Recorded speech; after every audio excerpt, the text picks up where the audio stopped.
Nouveau thème de vidéo aujourd'hui, Yamaha R6, moto de cœur pour moi, moto d'amour. C'est celle d'un pote, mon pote l'américain, qui est là dans le coin. Monsieur l'américain, il fait de la piste, mais il prépare pas sa moto pour la piste.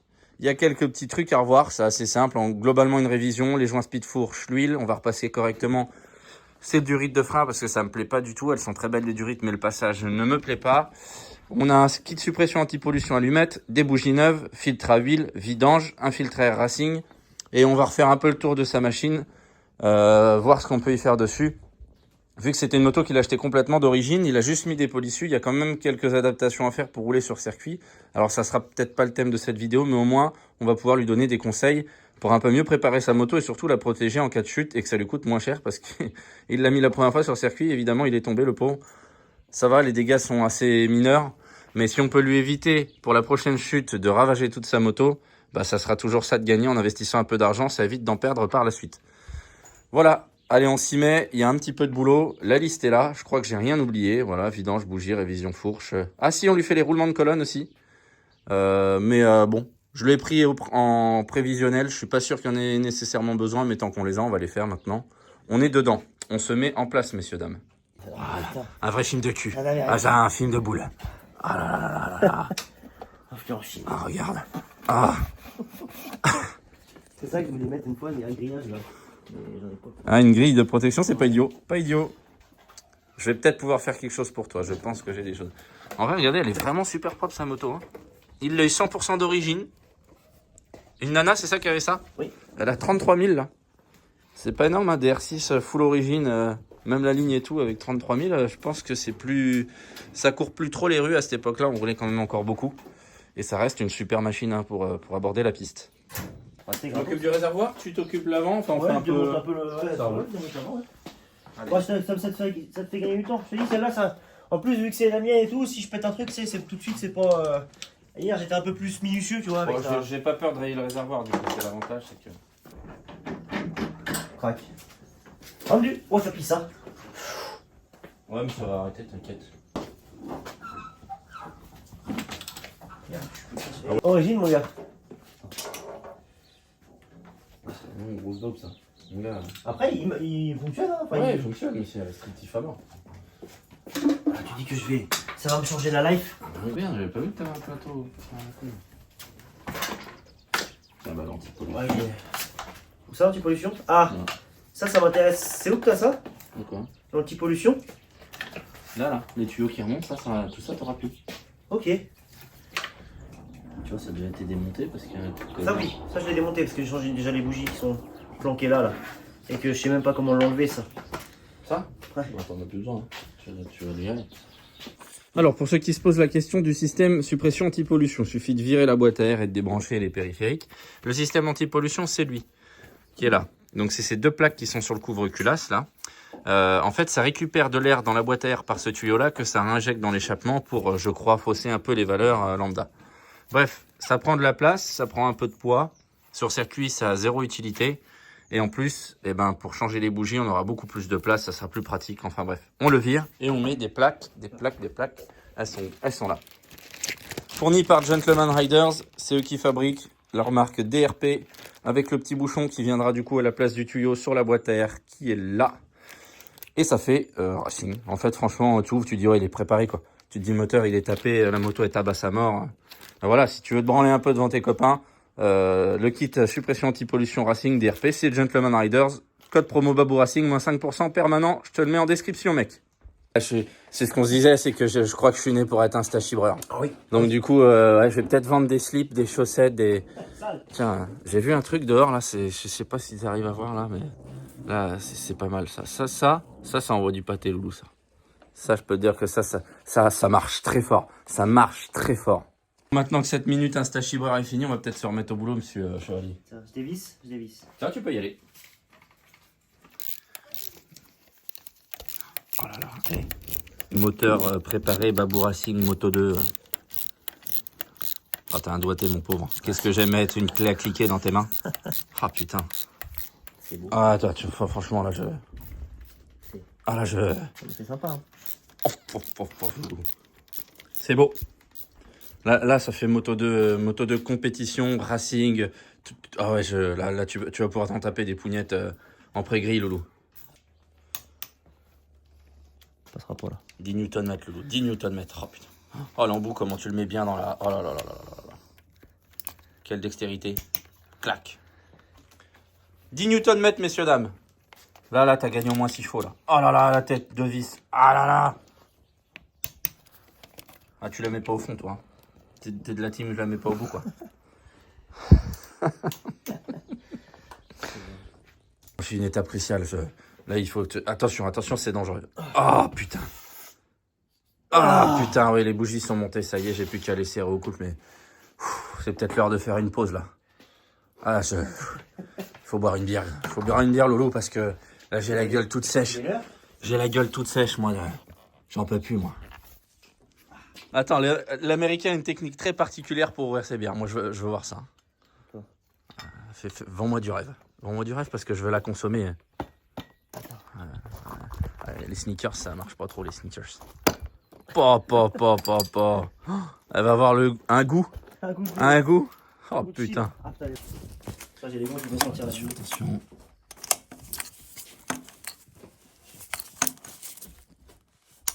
Je vais me laver les gants.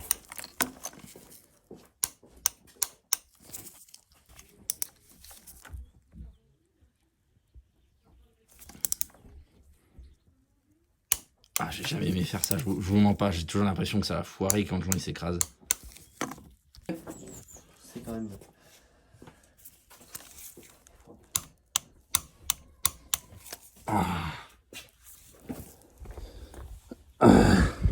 Les poubelles, je vais le foutre là.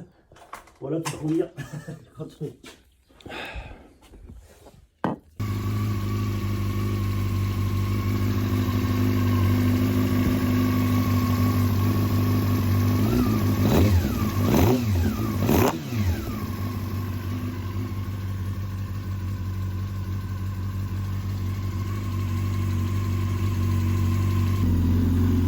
Ah, j'y ai à peine touché, et là franchement, il n'y a pas grand chose à dire, c'est franchement pas mal. C'est pas parfait, mais avoir un résultat comme ça, je vous le dis, c'est déjà franchement pas mal. La moto, elle tourne plus du tout de la même manière. Je peux même redescendre un peu le ralenti.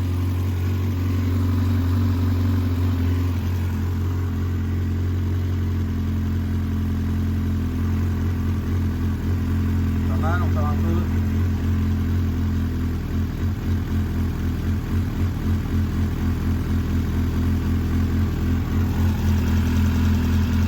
Impeccable. Content.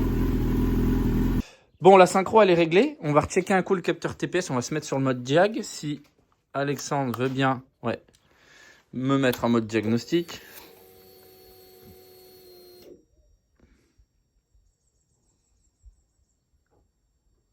Tu devrais lâcher, ça devrait être bon. Ouais, diag. Il faut que tu sélectionnes les deux. Tu te remets sur diag et tu appuies sur les deux.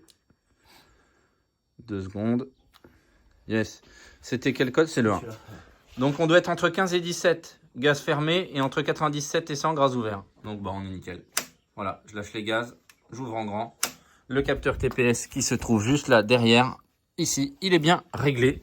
La synchro, elle est faite. J'aimerais bien vérifier un peu si sa moto est bien débridée. Alors au niveau des boisseaux, oui. On voit que les boisseaux se lèvent à 100%, donc il n'y a plus de cale. Et je vais vérifier que c'est bien le fil à l'ECE qui est mis à la masse. D'ailleurs, c'est pas très joli. J'aimerais bien lui refaire ça plus propre. On verra ce qu'on fait, mais pas très sexy. On va juste checker ça.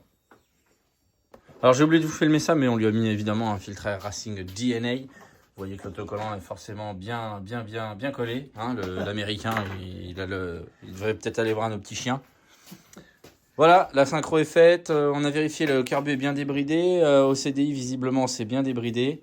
Les valeurs TPS sont bonnes. La moto est prête à tourner sur pose le réservoir. Normalement, il n'y a pas de problème. Il va falloir s'attaquer à la fourche.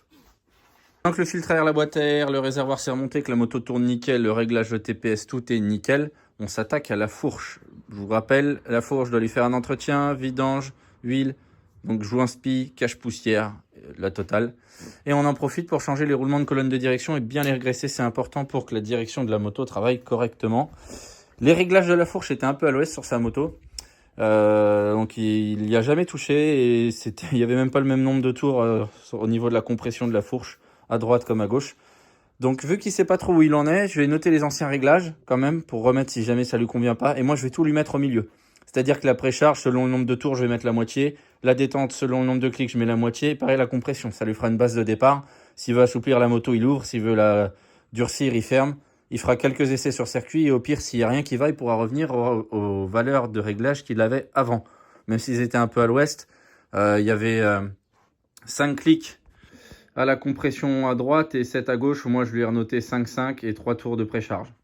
Précharge, c'est la précharge qu'on met sur les ressorts pour plus ou moins durcir la fourche. La détente, c'est la vitesse de remontée hydraulique et la compression, c'est la vitesse de descente hydraulique. Enfin bref, vous avez un peu compris, c'est pas très compliqué, mais c'est pas super simple non plus. C'est vrai que quand on connaît pas y toucher, c'est toujours délicat. Donc là, c'est parti, on dépose la roue avant les étriers, c'est pareil, hein, on va lui repasser ses durites correctement là, parce que c'est ni fait ni à faire ce qui a été fait, on lui refait ça propre. Et il devrait repartir sur une basse saine. Pendant ce temps-là, la moto se vidange et nous, on va aller se restaurer. Mon petit américain finit de démonter ses étriers. Je vais monter une petite technique pour pas les avoir dans les pattes quand tu démontes la fourche. Bah, tu mets un riselant démontable sur la béquille. Je pense que beaucoup font comme ça et c'est bien pratique. Là, il y a de la technique là. Là, normalement, l'axe il sort, la roue elle sort. Attention. Oh putain, attention. Oh putain. Oh putain, le suspense. Ah la vache, c'est au montage, j'arrive à faire des effets spéciaux. Maman. Alors, petite technique. On dessert d'abord le haut du T supérieur, le demi-guidon. On enlève les réglages de la fourche, on déprécharge, on enlève la détente. Et après, on débloque les bouchons, tout en laissant serrer ici. Et pour le remontage, ça sera l'inverse. On serre d'abord ici, on rebloque le bouchon et ensuite on resserre le T. Là, j'ai déjà aussi desserré l'axe de colonne de direction. Donc, on met en butée, on desserre, c'est du 36. Comme ça, on est tranquille pour tout à l'heure. Il n'y a plus qu'à tomber les tubes. Faire ça dans l'ordre et on sera tranquille. C'est bon, R6 quand même. Oh oui. Tour du tube. Hop là. Impeccable. Évidemment, vu que je suis vachement intelligent et que j'ai oublié qu'on changeait les roulements de colonne, je vais faire attacher les étriers sur la béquille qu'on doit enlever, puisqu'on doit enlever le T inférieur et le T supérieur. Bon, rien de compliqué, hein. On pose des chandelles en dessous, on descend la béquille et là, on est libre de travailler comme on a envie. Il ne reste plus qu'à enlever l'écrou supérieur du T, le T sort, débloqué en dessous, les cages et normalement, tout sort tranquillement. Là, tu as un petit riselant à couper là. Oui. Je sais même pas ce que ça et tenait. après, ben, il reste à enlever ça dans l'ordre. Je sais même pas ce que ça tenait ça. Ah si, peut-être. Oh, câble, ouais. Un câble à la con, il n'y a rien d'autre qui est tenu. C'est quoi ça? Klaxon. Ouais. Les câbles de klaxon. À mon avis, c'était ça. Ouais. Voilà, donc là, il n'y a plus qu'à enlever tout ça. Ça va sortir tranquille, il n'y a plus qu'à les décoincer. Normalement, ça vient à la main ou en tapentant avec un chasse gentiment. Parce que moi, j'ai pas la clé spéciale. Je vais te donner le téléphone, tu vas filmer, je vais essayer de débloquer ça. Là, ça vient. Petit joint en caoutchouc. Lui, il doit être un peu plus serré par contre. Ouais, je vais devoir peut-être prendre un petit jet à marteau.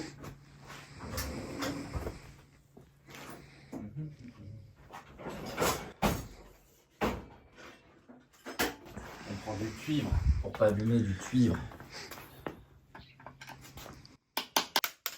Voilà, ça vient tout seul. On le dessert à la main. C'est un peu sale, mais ça m'a pas l'air pourri là-dessous. Alors les roulements d'origine, c'est des roulements à billes. Là, on va passer en roulement conique, qui a une meilleure portance, meilleure résistance dans le temps. Oh, et tiens, il y a de la graisse. Ce qui est assez rare pour être souligné, parce que d'origine, des fois, il n'y a pas de graisse du tout. Là, il y en a encore. Est-ce qu'elle est encore molle? Ouais, elle est encore bien. Regarde, des fois, elle est toute sèche, toute dure, toute sèche, toute pourrie. Ils sont pas mal. Bon, maintenant, on a démonté, on va les changer quand même. Oui. Allez. Alors, je vous ai pas montré en vidéo, mais en gros, il y a des cages d'origine, comme là, qui sont mis dans la colonne de direction. Pour les sortir, je prends un grand jet en cuivre, je tape en dessous parce que ça dépasse un petit peu la cage, et je les sors tout doucement en frappant tout autour. Pour enlever le roulement d'origine du T inférieur, je le pose sur une cale en bois et je viens taper au cul gentiment sur la cage qui était là pour la sortir. Je repose, je nettoie, j'ai bafuré un peu si j'ai fait des traces. Je repose le nouveau roulement avec son joint, comme ici. Et j'utilise l'ancienne cage pour venir enquiller un tube et frapper le roulement pour qu'il vienne appuyer sur son siège et qu'il soit bien embuté. Tout simplement, après on graisse bien, on repose à l'inverse du démontage et on est tranquille. Je vous montrerai ça après. Alors, pendant que mon ami l'américain chauffe la portée où on a enlevé les cages, je vais pouvoir sortir mes cages neuves du congélo. Ça les a rétrécies. Lui, il chauffe pour dilater un peu la portée. Et je vais pouvoir les mettre en place et utiliser l'ancienne cage à l'envers pour pouvoir frapper sur les nouvelles et qu'elles rentrent dans leur logement. En principe, en ayant mis les nouvelles au congèle et en ayant chauffé la portée, on n'a pas besoin de frapper trop fort pour les rentrer. Le T inférieur, c'est déjà remis dessus. Donc comme je vous ai expliqué, je réutilise l'ancienne bague à l'envers et un bout de tube et on frappe et ça rentre tout seul. Donc là, en théorie, on ne devrait pas trop forcer. Elles sortent du congèle, elles sont bien glacées. Lui, il est en train de bien chauffer. Normalement, ça rentre tout seul. Vas-y, tu peux arrêter.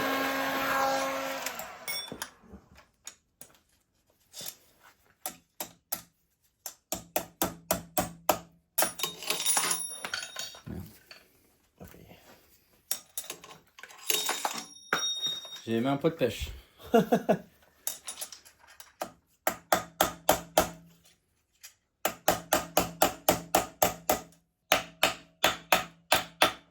Voilà.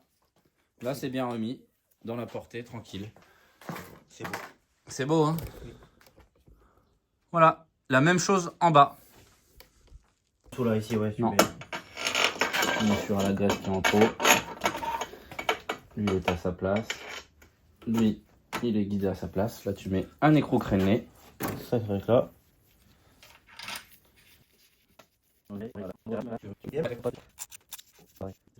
Et là, tu mets ta cloche qui verrouille les deux ensemble. Bien ça. Voilà, ça les cale les deux ensemble. Voilà, tout simplement. Et ça, ensuite, ça. Tu reposes ça, les deux là. Et en fait, ça, on va pas le serrer, on l'approche à la main. Le démontage de la fourche. Une fois qu'on a sorti la fourche d'été, on avait préalablement débloqué le bouchon. On peut venir débloquer la vis du pied de la cartouche. Alors, en principe, il faut un outil spécial pour tenir la cartouche pendant qu'on dévisse. Moi, je l'ai pas. J'en profite qu'il est assemblé, je mets un coup de pétard, j'enlève le bouchon. Et après, j'enlève la tête du bouchon ici. Ça nous fait sortir le kit cartouche complet qu'après, je peux désassembler. Je peux le désassembler tranquille, tout nettoyer. Ensuite, on enlève délicatement le cache-poussière qui est là. Ici, en dessous, il y a un circlip, un tout petit circlip qui maintient en place le spi. Ici et là. Voilà. Donc là, on a les deux. On a le cache-poussière, le circlip du joint spi. À partir de ce moment-là, on peut sortir la cartouche. Je la démonterai après. Je peux la sortir complète. Et je peux séparer le tube du fourreau pour tout nettoyer. Alors là, c'est une opération pas très difficile. On va libérer la bague et séparer le tube du fourreau. Et voilà, il n'y a plus qu'à tout nettoyer et à tout remonter. Maintenant qu'on a désassemblé et nettoyé tous les éléments de la fourche, on va pouvoir les réassembler. Il y a un ordre précis, mais il faut que toutes les pièces soient propres. On commence par le siège du tube. On l'insère dedans en espérant qu'il ne se mette pas en biais. On prend le tube. C'est quoi, on va même faire mieux pour ne pas se faire niquer, regarde. Hop. On est au fond. On enquille au fond le kit cartouche, qu'il est tout propre. On l'enquille dans le fond. Et là, on va mettre la vis brossée avec un peu de loctite. On va venir la visser en dessous. On va prendre la douille. On va l'accrocher à la main. Et après, un petit coup de pétard et on serre à la main.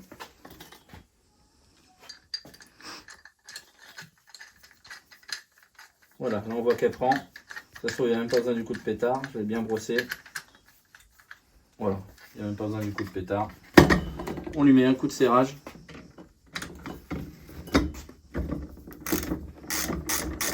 On va mettre un coup de pétard quand même, ça ne la bloque pas. On ne met pas trop de puissance. 100 Nm. Voilà. On n'a plus qu'à finir de bloquer à la main. Hop, c'est pas mal. Hop là, ça bougera pas. Une fois qu'on a resserré le kit cartouche, on peut remettre la rondelle siège et la bague en place pour venir remettre le joint-spi et le cache-poussière. C'est simple, on utilise un outil quand même assez spécifique. On le met en place et là il n'y a pas trop de secret.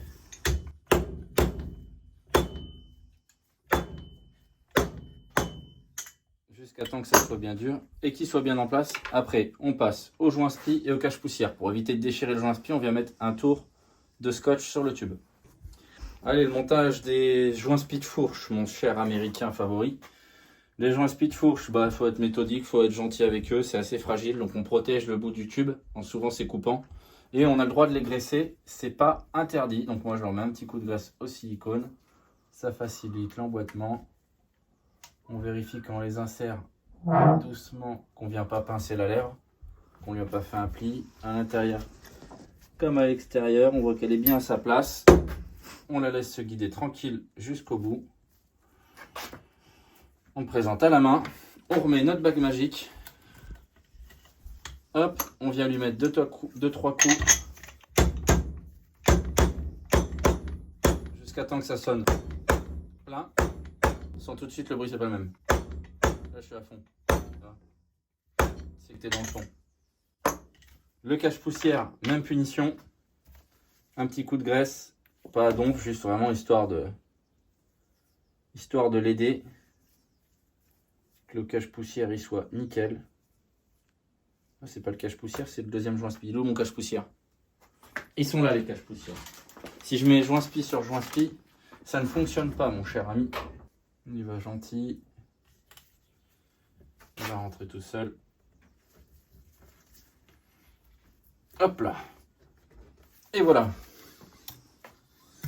Il ne reste plus qu'à remplir le tube d'huile, l'amorcer en huile, remonter les internes, faire le niveau avant de remonter les internes et de le refermer. Et c'est fini. Alors, une fois que tout est remonté au niveau des spies, on remplit d'huile à ras la gueule. On utilise l'outil pour amorcer le kit cartouche. Et ben c'est simple, on fait des allers-retours comme ça jusqu'à ce qu'on sente plus de bulles d'air et plus de trous. Une fois que c'est fait, on remet tout en bas, le tube en bas, on fait le niveau d'huile en partant du haut. Une fourche ne se fait pas en quantité d'huile, mais en niveau, en hauteur d'air en fait. On mesure la hauteur d'air par rapport au haut du bouchon jusqu'au niveau d'huile. Ici, en l'occurrence, c'est 106 mm. Mon niveau, il est fait. Comment il fait le niveau? Avec une bague et un petit tube sur lequel on met la valeur d'air qu'on veut dans la fourche, c'est-à-dire ici 106 mm. On plonge dedans, on aspire avec la seringue, on a notre quantité d'air qui est bonne. On peut ensuite réassembler nos internes, à commencer par le ressort. Doucement pour ne pas se faire splatcher la tête. Hop. Ensuite, la bague d'appui de la cale. Ensuite, la cale. Ensuite, la rondelle d'appui. Je sais pas si elle va passer dedans celle-là, non. À mon avis, elle passera qu'en dernier. On va devoir se poser. Voilà la tige. Donc là, on va la régler à une valeur.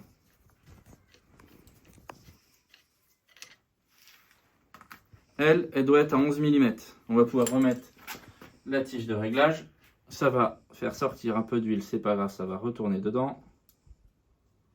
La tige de réglage de l'hydraulique. Mon petit réglet, je l'ai mis où? Tu l'as vu mon réglet, mon cher ami? Tu peux couper, il est là. Alors, on va essayer de descendre tranquille. Voilà ma tige de réglage. Oh, elle dépasse trop là, ça me plaît pas. Elle n'est pas censée dépasser comme ça. Pas censé dépasser comme ça. Ah si. Si, c'est probable. Lui, on met la rondelle d'appui. On règle le contre-écrou à 11 mm.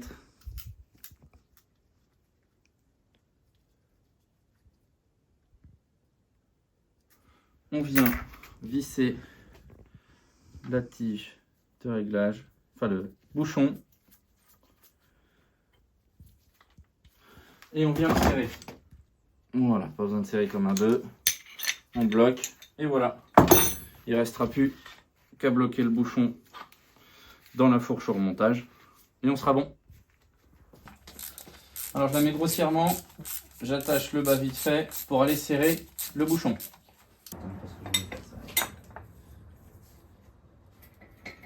C'est 1 kg, hein, normalement. Ah oui. C'est vraiment histoire de le bloquer. Allez. Le boss. Magnifique. Vu qu'on a oublié de filmer, on récap. On a remonté les tubes, on a serré les bouchons des deux côtés. Ensuite, on a serré les courroies centrales de colonne de direction. On a vérifié qu'on avait quand même du mouvement libre au niveau de la direction et qu'il n'y avait pas de jeu au niveau des T. Ça c'est fait, on a serré à 113 Nm. On a réglé les tubes, je te les laisse dépasser 10 mm des demi-guidons. Comme ça ta moto sera un peu plus sur l'avant, elle sera un peu plus vite sur le circuit, ça sera un peu plus sympa. Et là, on serre les T inférieurs, 23 Nm. Et ensuite les T supérieurs. Et après, on peut remonter, on est tranquille. On va te remettre une précharge standard et on va te remettre des réglages compression détente un peu plus standard. Comme ça, toi, tu pourras ajuster au besoin. Mais visiblement, de ce qu'on a regardé et ce que tu avais, c'était complètement à l'ouest. C'est pas du tout ce que préconise le constructeur, même en standard. Donc on va remettre quelque chose d'un peu plus standard et on verra ce que ça donne.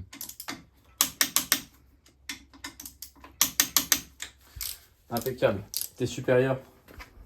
T'as la cote, t'as la valeur.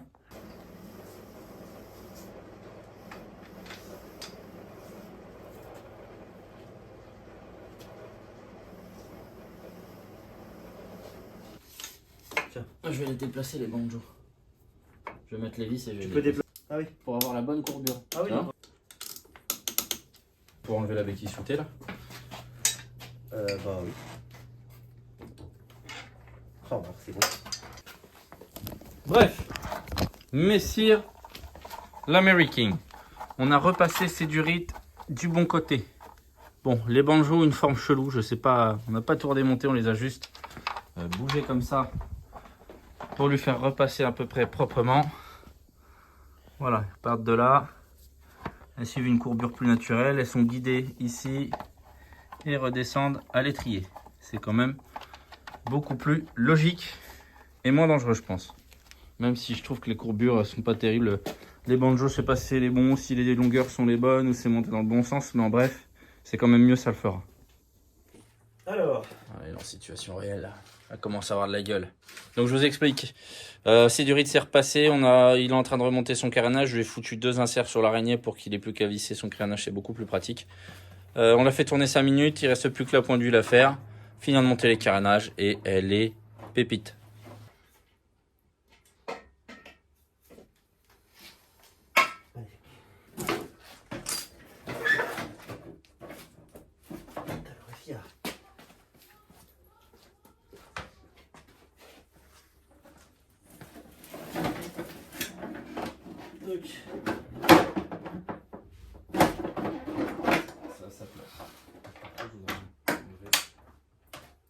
Oui, parce qu'on vous l'a pas dit, il fait le barbeau sur sa moto, mais du coup, vu que c'était mal monté, les banjos ont pissé, il faut refaire la purge. Mais monsieur met du DOT 5. Et moi, j'ai pas de DOT 5. Donc, monsieur, il fera la purge chez lui. Oh putain. Belle machine, belle machine. Bon, après quelques réglages en statique dans mon garage, il fallait bien que mon petit américain aille tester sa machine dans un vrai parc d'attractions pour les grands. Et vous l'aurez reconnu pour les plus aiguisés d'entre vous, c'est le circuit Bugatti au Mans, bien évidemment, le circuit mythique des 24 heures, où il va pouvoir se faire plaisir en espérant qu'on ait bien serré toutes les vis aux coupes et qu'il n'aura pas de galère sur la piste. Bon, j'en doute pas trop, on a quand même tout vérifié, mais on sait jamais. Vaut mieux être très vigilant sur les motos de piste, étant donné qu'on les utilise dans des conditions extrêmes. Il faut être intransigeant. Allez, je vous propose d'accompagner mon petit américain sur un tour lancé du circuit Bugatti avec plusieurs plans qu'il m'a filé. Je vous ai pas mis de musique, moi je préfère sans musique, vous me direz ce que vous en pensez, mais j'ai trouvé ça sympa. Allez, je vous propose de vous régaler, c'est parti pour le tour lancé.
Bon les potes, la voilà fini, on a fini très tard, donc j'espère que vous aurez apprécié les belles images. Ça fait quand même une jolie machine, moi qui ai eu la version juste après.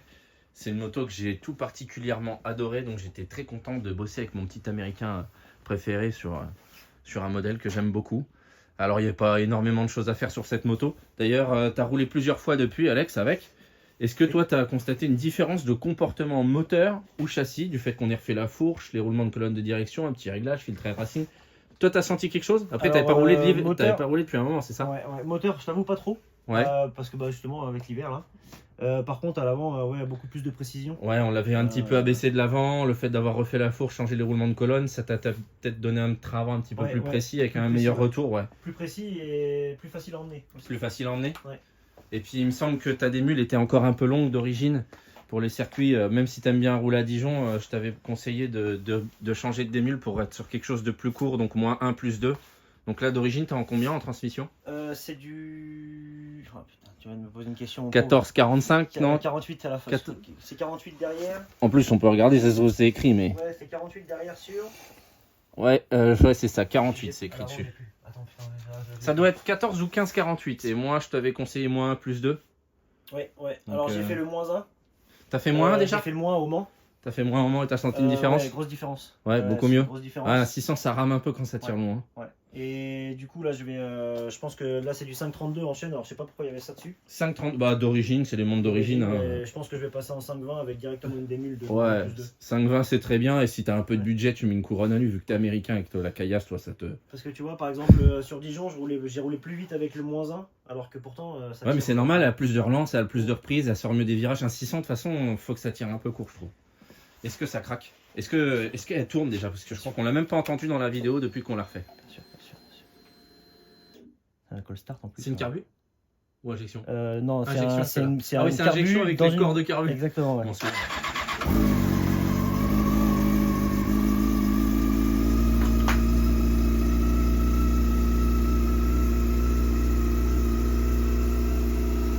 c'est de la moto.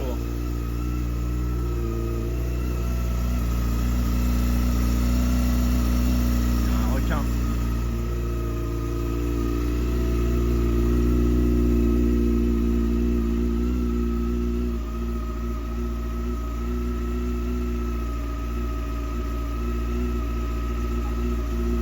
Belle machine, hein, cela dit.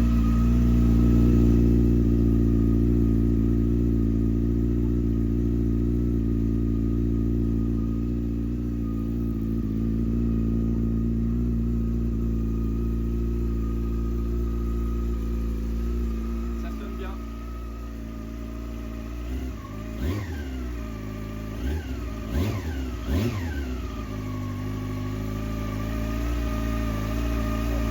Bien mes mères. Bon voilà les petits gars, je suis content d'avoir collaboré avec mon petit chevalier américain sur ce petit projet circuit. Bon c'était assez simple hein, mais merde, j'espère que vous avez apprécié quand même le boulot qu'on a fait sur cette bécane. C'était pas grand chose mais je trouvais ça sympa de le poser en vidéo et peut-être que vous reverrez d'autres machines de piste parce que c'est vrai que ma chaîne s'appelle Babou Racing et pour l'instant j'ai pas fait beaucoup de racing on va dire. Mais vous en faites pas, j'ai des projets sur le feu pour l'année 2026. Donc restez connectés, il va peut-être y avoir des trucs sympas qui vont se passer cette année si tout se passe bien. Hein. Je dis bien si tout se passe bien. Allez, n'hésite pas à t'abonner, je te mettrai mon Instagram en description, celui de mon chevalier américain en description. Je te mets le lien de Gentleman Riders en description où tu as moins 5% sur toutes les pièces avec le code Babou Racing. Donc n'hésite pas à te faire plaisir, ils ont un service de qualité et des pièces de ouf. Je te ramènerai un coup chez eux et puis je te dis à bientôt, n'hésite pas à t'abonner. Ciao.